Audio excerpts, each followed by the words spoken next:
سلام عزیزان. مربای سیب از اون مرباهاییه که شما غیر از این که میتونین اونو همراه با صبحونه میل کنین، میتونین برای فیلینگ انواع کیک و پای از اون استفاده کنین. سیب ها رو بعد از اینکه تمیز شستین و خشک کردین، پوست بگیرین. مواظب باشین که هیچ قسمت خرابی روی سیب باقی نمونه و سیب ها سفت و سالم باشن.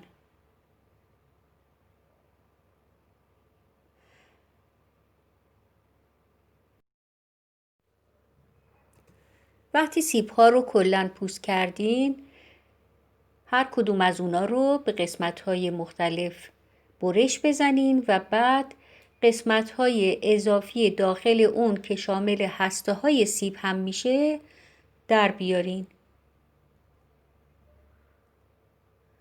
یادتون باشه که از سیبی استفاده کنین که خوش طعم باشه. هرچه سیبی که استفاده میکنین خوش طعم‌تر باشه، مربای شما هم خوش طعم‌تر میشه.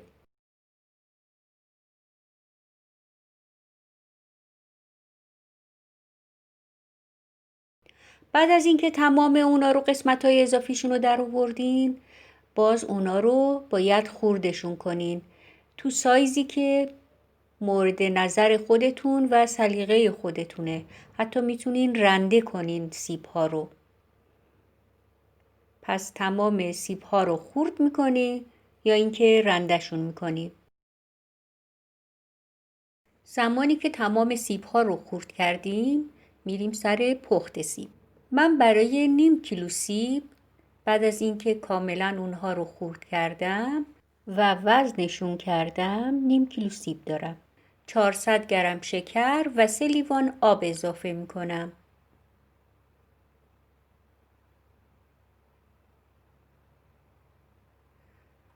بعد سیب ها رو هم اضافه میکنم به این مایه و رو حرارت میذارم تا بجوشه.